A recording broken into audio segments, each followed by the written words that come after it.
What's up, Mixed Reactions? It's episode 90, a part two, Mixed Reactions, and we are on for the pick segment. Everybody's favorite segment. Chris back with us for part two. Good to have you back.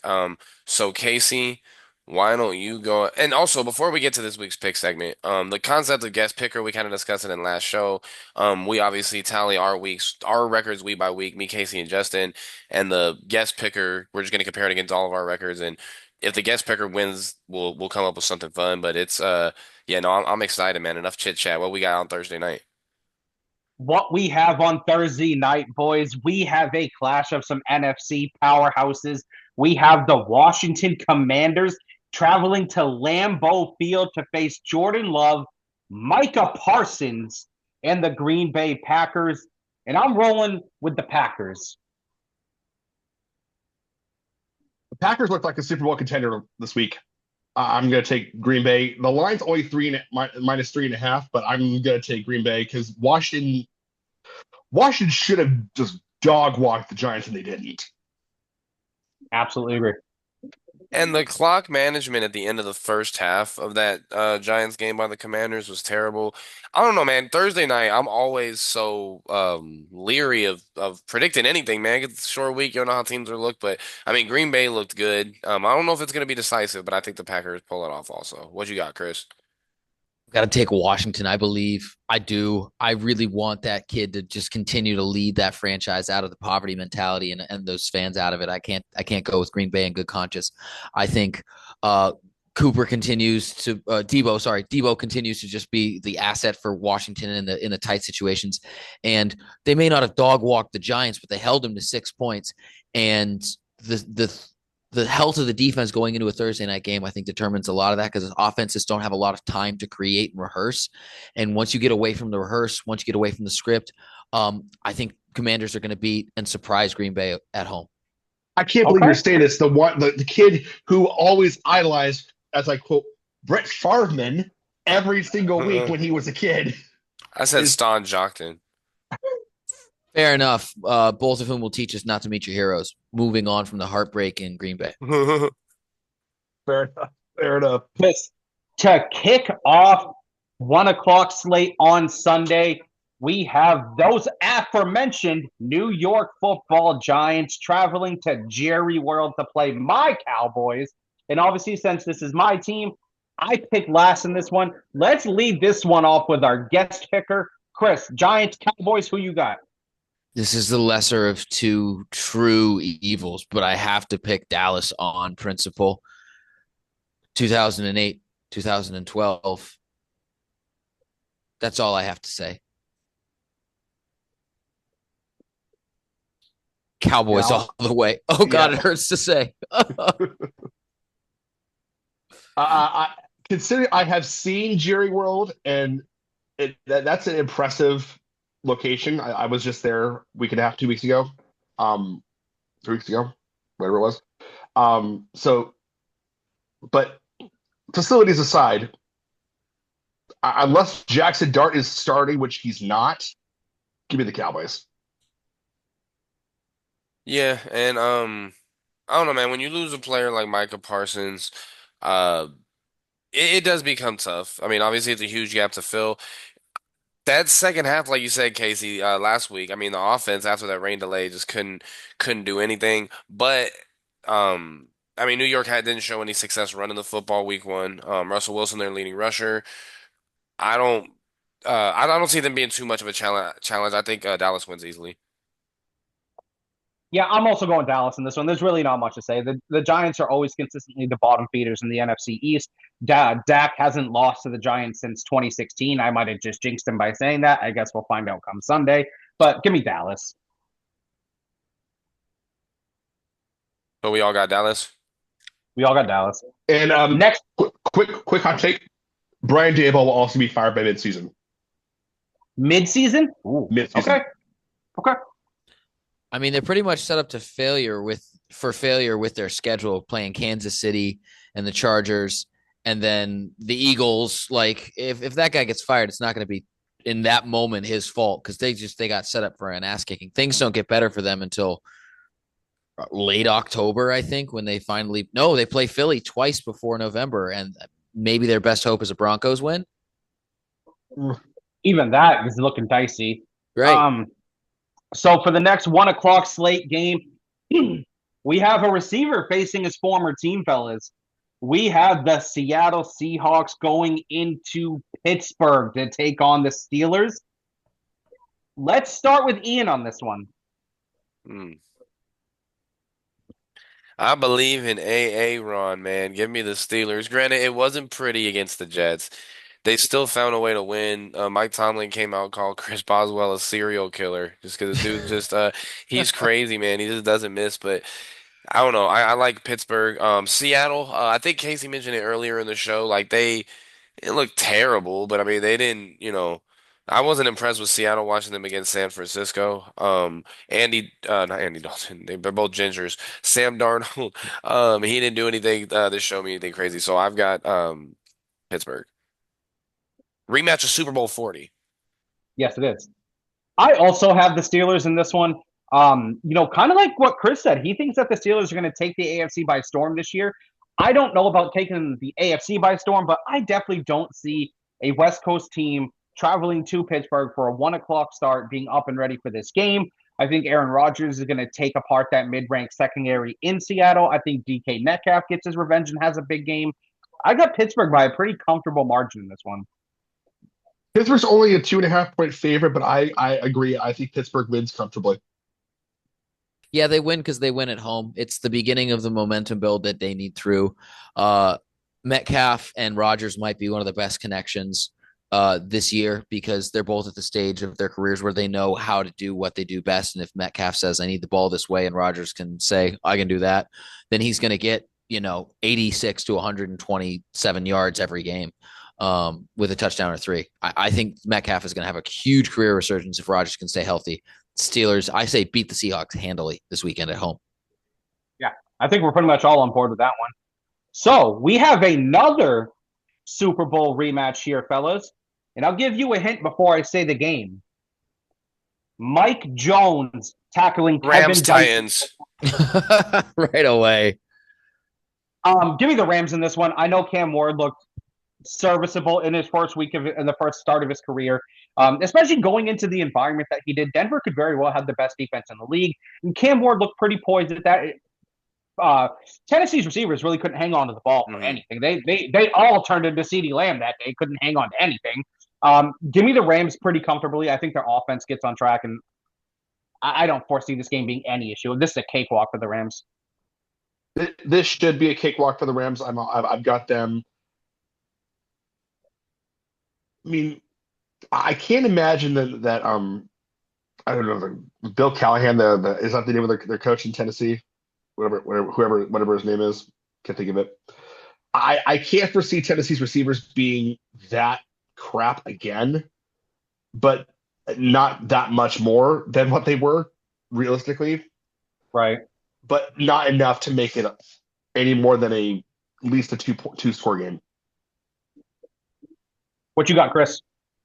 I've got Titans just falling apart early and never getting out of the first quarter. They are in the middle of a head coach culture and quarterback change. They're not going to know how to prepare week to week while they're still learning their systems and where their offices are.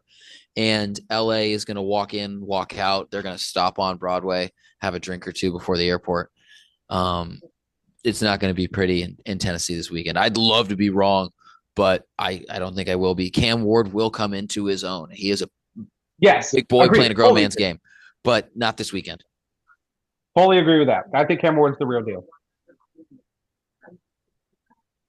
You don't even know who I'm picking, man. We looked good week 1. I picked us to lose week 1, but no, I think we take it this week.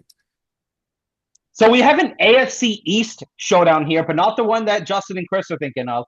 We have the Buffalo Bills heading into MetLife to play the Jets.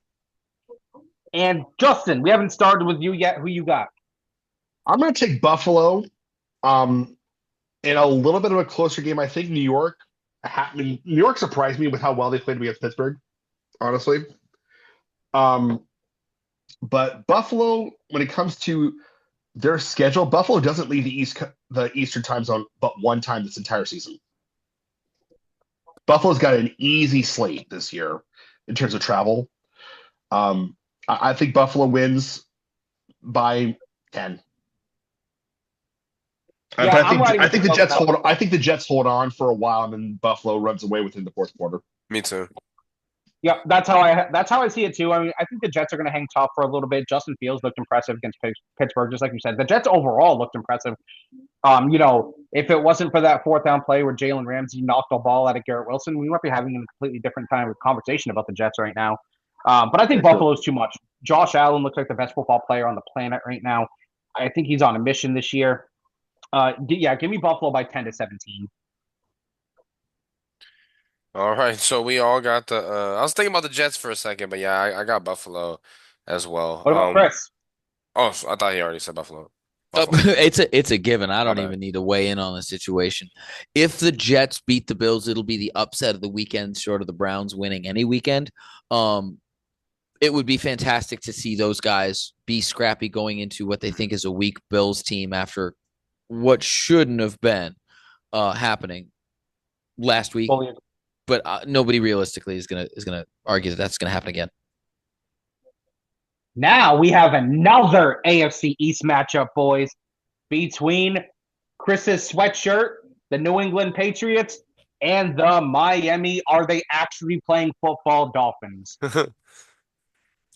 And I hate to say it, Chris and Justin, I'm going with the Dolphins in this one. I think they're going to bounce back at home, Miami in September. I think they're going to put up a track meet type stat line. I got Miami comfortably in this one, unfortunately, guys. Tyreek might not play because he just got charged with domestic violence. Mhm. Let me see what the spread on that game Again? is. Again, Yeah, it came out earlier. I one and a got half. Miami by a point, by 1.5. Okay. I'm looking at it right now. No. And that's a historical respect of New England's ability to go on vacation for a week and give away a football game. Despite the fact that Miami was a net negative 25 last weekend, I think they put two games together this year. Both of them are against New England. But if they don't have Tyreek Hill to be the offense, either threat or option, then New England's going to play like they should, probably win by a score and a half. But we're not going to see the new Patriots bouncing back from a Raiders loss to open the season against Miami. Oh, sorry. So you got Miami, correct? No, I've got New England. Oh, I thought you said you don't see them bouncing back. My bad. No. I don't see them bouncing back this season if they go 0-2 after losing to the Raiders. I got But they also aren't going to be the team for the rest of the season if they beat Miami. Miami might beat themselves in the courts before that even happens. For sure. That was crazy. I saw that come out earlier and I was listening to on ESPN radio what you were saying about Tyreek Hill. It's like 8 different counts going back to XYZ. I don't know if you guys remember beginning of last football season, man. He was on his way to the game and he got I remember. Yep. Yeah. I got New England. I've got New England as well. I think that New England will have to grind this one out, but I think they win it at the end. All right. You guys all got New England. I'm rolling to Miami in this one. So for the next 1:00 game, we have my surprise team of the year, the Jacksonville Jaguars, who I still say are going to comfortably win the South this year, heading into Cincinnati to play the Bengals team who barely escaped by the Browns. I'm going to roll the Bengals in this one. Yeah, Where's I've got it you. at? I'm with you there. No, 100%. I want this to be a kick fest this weekend. I want this to be the legend of Cam Little. Jacksonville's going to start the season like 4-2, 5-1 by some grace of God. Cincinnati's going to kick the tires on an offense that will just continue to not work, despite every reason that it should. And Jacksonville wins this by a field goal. A fun one too. Okay. I'm gonna take Cincinnati on principle.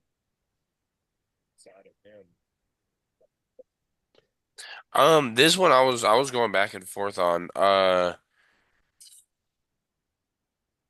got Cincinnati. I think it's gonna be a close one, a really close one, but I've got Cincinnati. Can Cam Little hit a 70-yarder in this game, please? Because that would be great. I got him in legitimate. fantasy shit. To make it at least a legitimate record hold, because the preseason doesn't count, but make it real because he earned that. every 100%. yard of it. So it's Chris Jacksonville, me and Casey Cincinnati. What was yours, Justin? I've got Cincinnati too. On principle, I'm not sure what that principle is, but I want there to be a principle in Cincinnati of them not just breaking another set of brain cells on scoring late, which they just, if they can do that, they'll win games. So for the next game, we have the game at 1 o'clock that nobody cares about unless you're a fan of these two teams. We have the San Francisco 49ers practice squad going up against the New Orleans Saints. Hmm. Chris, let's start with you. On principle, out of love for my beloved college roommate, Joe Timmermeyer, who the Kansan so dedicated to the New Orleans Saint for no reason other than pure love of ball in the early 2000s. I'm going to pick New Orleans only because it couldn't get any worse to pick the Saints and be wrong, because those people do it willingly every weekend, and I respect that kind of disorder. If the 49ers win, I would be surprised, but I want the Saints to win this weekend. That's fair. If Mac Jones is going to be starting at New Orleans, we'll win this one. Well, see, that's kind of where I was thinking too, because, if this 49ers team was fully healthy, this wouldn't even be a consideration. This would be 49ers by a landslide, right? But, Kittle's going to be out. Brandon Ayuk's out. Christian McCaffrey has had a hamstring tweak. We don't know if Brock Purdy's going to play. With all that being said, I still think San Francisco's walking away with a W. Give me the Niners by like a field goal in like a 13-10 type game. Brock Purdy's status as of right now, they're gonna just monitor it throughout the week, is what I've been seeing. Obviously dealing with his toe and shoulder issues. Do I trust Spencer Rattler? If the game is gonna be in New Orleans, why Just not? Give me the Saints. Fuck it. Yeah. Yeah, Go why Spencer not? Rattler. Fuck it. Fuck it. Like I said, no one gives a shit about this game. Nobody. On the team. No one cares. Who'd you have, Justin? Absolutely. I had the Saints. Okay. And we're gonna play that when the Saints come marching in, just like we did the first time we did the show. Well, man. Now we have an AFC North showdown. And due to tradition on the show, Chris, my friend, you have to go last in this one.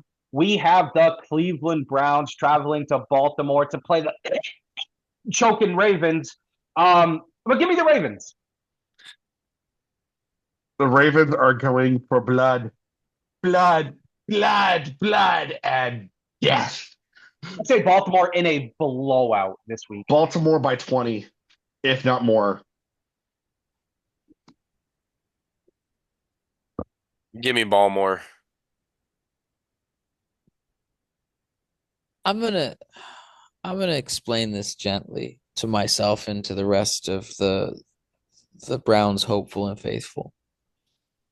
There's nothing to look forward to other than being on the far side of a highlight reel this weekend. The hatred with which Baltimore is going to play that game at home in the middle of the day is going to be brutal. It is going to be aggressive, and it is going to be misplaced aggression that we will just stand in the way of and get run through on if tradition holds, because it's like 37-15. Okay, when we beat Baltimore, if we beat Baltimore, everyone's surprised, nobody's happy, even we feel dirty doing it. It's like wet willying the bully on the playground, but instead, this week, somebody slapped him in the back of the head, and he's just going to turn with a full fist and punch us in the mouth.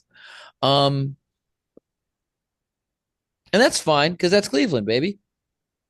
Bring it on. Myles Garrett's going to have like 4 sacks because Lamar's going to feel comfortable in a pocket and forget that he's there, or there's going to be some like brilliant coverage and protection that we run that works a few times, but it doesn't work against the long run or the strong run or the run to the left because you run away from Myles Garrett and you run into open fields and beyond the touchdown happiness lands.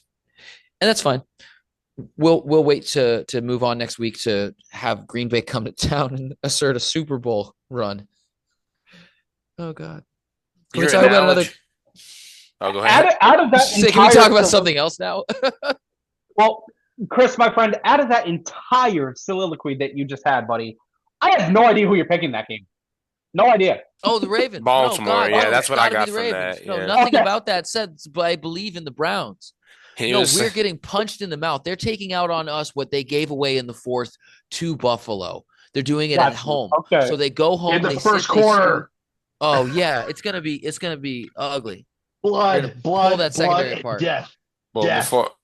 before we move to the next game, I would just like to say that your analogies are appreciated. But you're right, it might be displaced, misplaced anger, and they're still gonna get the shit kicked out of them. I don't think it's gonna be Oh, close. absolutely.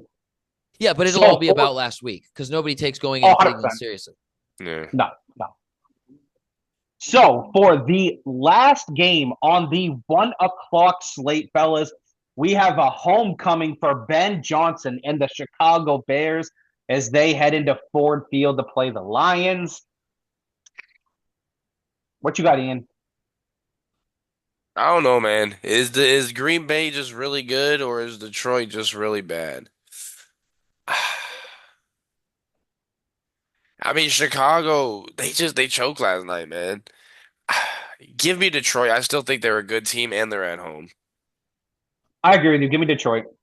Yeah, Not pretty simple in this one. yeah. Not. And again, it's only for the home field advantage that I'm going to say Detroit because Chicago looked good for the most part of the game last night until the fourth quarter. Almost like a track meet where you have a sprinter who runs 3/4 of the lap and is fine, then gets gassed in the last 100 meters. Yeah. So yeah, give me Detroit. It'll be close, but I'll still take Detroit. I think it'll be the most fun game all weekend, but it's going to be Detroit. I think there's going to be a lot of good football played there, and both teams have been looking forward to this since the schedule came out, not knowing when they'd play each other. It would probably be week 1, week 2, week 3.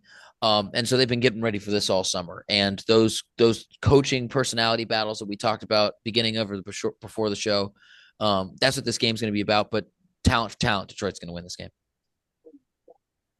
So to kick off the 4 o'clock slate, I don't know what you guys want to call this. We can call it the Horse Bowl. We can call it the former Peyton Manning Bowl.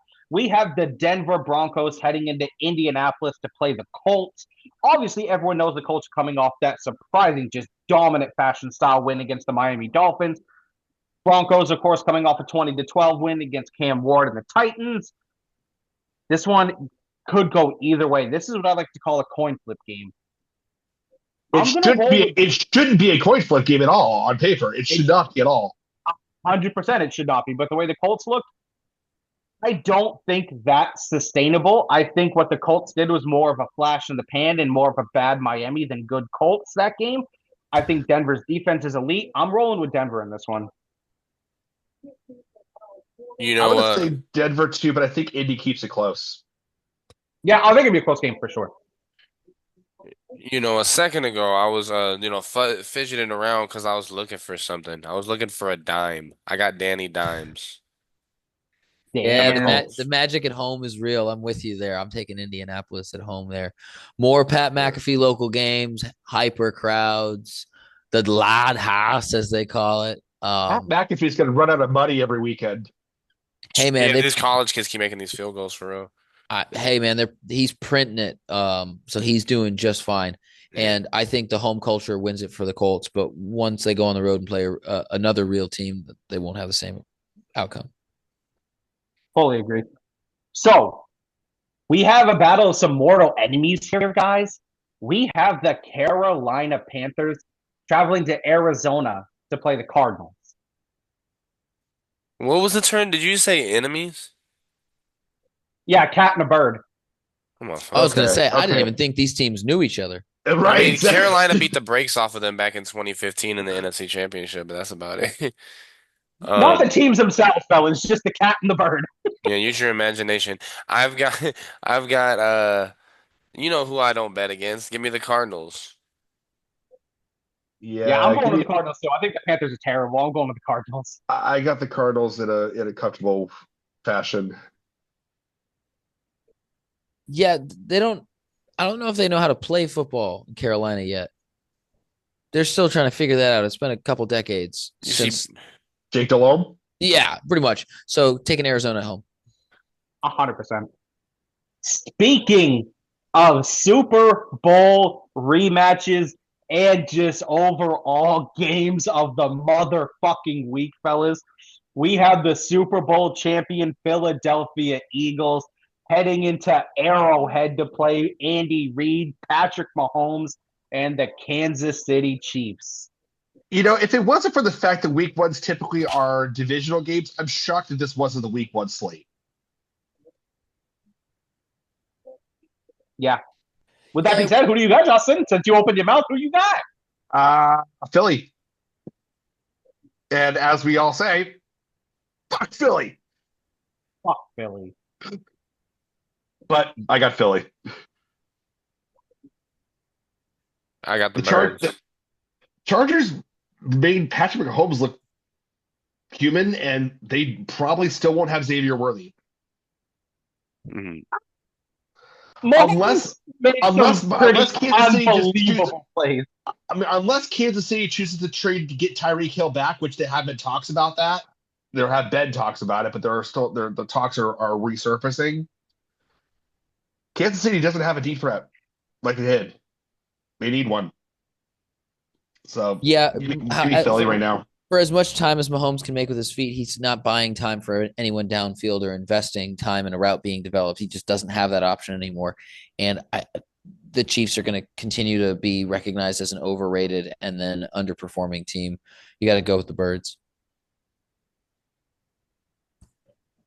So I feel like I'm standing on a hill by myself here, fellas. I'm rolling with the Chiefs. I do not think they're overrated. I think they're on. I think they had a bad opening game, which happens. I think they're on a revenge tour this season, and I think they are going to walk out Sunday, get a dub. I think it's going to be an entertaining game, probably one of the best games of the year. But I got the Chiefs somewhere around 27-24. If they get dog walked again like they did in the Super Bowl, then you're coming up with an apology next week. Oh shit. I can't foresee them getting dog walk again like that. There's a lot of pride in that locker room. I feel like they're going to come out swinging. Um. Oh, and just a heads up, fellas. It was about 8 minutes left. Okay, We got let's three get through games. these really We got three Seven. games left. Sorry, 7. 3 games. Let's just run through these quickly. Sunday night, we got the Falcons traveling to Minnesota to play JJ McCarthy and the Vikings. Give me the Vikings. Let's go. Oh, let's go. Oh, indeed. Vikings all the way through. So we all got Minnesota. All right, what we got next? So we have 2 Monday night games, fellas. The first one is my number 2 MVP, Baker Mayfield, heading into Houston to play the Texans. Tampa. Who you got? I got I got Tampa too. I saw Baker down here not too long ago at a sushi place. Kid looked absolutely stacked and racked. He had the perspective of a well-cultured connoisseur, as well as the killer instinct of a quarterback that should win MVP this year if Tampa does everything Gruden believes in them. And I don't see them getting anything other than stat padding against Texas this weekend. What you got, Ian? Oh my bad. I got Tampa as well. So all riding on Tampa. And for the last Monday night game, we have the Los Angeles Chargers heading into Vegas to play Ian's Las Vegas Raiders. God, everything about that sounds so wrong. Still. I got the Chargers. Yeah. Yeah, I got the Chargers too. The Raiders, I mean, they didn't look great week 1 despite winning. I mean, they look good. Gino balled. mean, Gino Gino- balled I mean, out. He played great. No, Gino did. I'm just talking about the offense as a whole. I mean, I mean, they only ended up scoring, what was it? Well, second half. They picked it up in the second half. But I mean, they only scored 20 points still. Gino did play well. Jacoby Myers was the best receiver on the field. Mhm. But yeah, so that is week 2, Chris, man. We're gonna go and we appreciate you, man. It's nice to have somebody on here be able to get some different perspectives. And I really enjoyed your analogies and thoughts on the Browns and the Patriots. And then So what we do around here is a question. One of us asks a random question that nobody else knows, and then we all answer it to end the show. I know we're kind of crunched for time. I can see it. I have a quick one if you guys don't. I do have one. Let's just do it. Yeah, let's just Okay. do it. The least impressive NFL ch Super Bowl champion since 2000 Baltimore Ravens, 2000. with that defense. They're the Yeah. Were they a best, one of wild the card best team? defenses of all time. No, wait. I'm thinking of the wrong. Hang on. Sorry. You're wrong. Just move on. I'm sorry. Sorry. The answer is so clearly and obviously the 2011 Giants. Yes. Thank you. Yes. It was not the first. It was Without question, it's a 2011 Giants. Not the '08 Giants. I mean, Yeah, well, okay. I mean, are we? No, because they No. beat an Yeah, that's undefeated fair. Patriots. That's fair. Yeah, that's true. I think unimpressive was the word I used. My answer is I hate this, man. It's the Bucks in the COVID year. Not the defense that blew out the Raiders 48-21. It's hard to say. It's just it was just maybe that deserves its own category with an asterisk. But I just don't it was just it wasn't the same. It was okay, you know what? I won't even count that one because I don't feel like that's fair. I'll just go with another one real quick. Hey, I think you feel like I feel like you're basing that off your feeling of like your reaction to the game, not based upon the team itself. Because that Bucks team was loaded. Oh no, they were, and then Tom Brady came into a loaded team. But I mean, they had the Super Bowl set up in Tampa. It was a COVID year. There was all people were in and out. I won't even count that one because I feel like that deserves its own category with the asterisk. That's a conversation for a different day. I guess, yeah. I mean, it would probably be the 2011 Giants. They started what Yeah. 0-3. They had to go through the You're wild right. card, And I was thinking about the 2000 Ravens because of their offense was like who? right? But Trent their Dilfer, defense was in, but their yeah, defense was a different animal. yeah. Um, yeah. I don't know, man. Just the COVID year. It's just I don't know, man. To me, and I'm not gonna bring no conspiracy theories into this, but I mean, it just feels like it was just not staged, but I feel like it was forced on us, and they. But at the same time, it's hard for me to sit here with good conscience to say that not every team had the same chance. Tampa didn't. The same thing with the Lakers in the bubble. Lakers were undefeated or were number one going into that in the league. I mean, I guess it was an even playing field. I just don't. Tampa didn't even win their own And division then, that well, year. on top of that, The Saints won the division. when Tampa goes into Green Bay and wins the NFC Championship, the stadium's not even half full. I hear you. No, that makes sense. I understand your logic behind it. I do. Man, that was a blast, fellas. Hey, great show, fellas. Thanks for having me Justin, on, guys. Oh, yes, sir, man. Like I if said, it they're, was if a they're going to pleasure. Canada, if they're going to Canada, Justin, what do they need to do? Don't forget to bring that towel. Oh boy. Ha ha. Good night, everybody. Ha ha.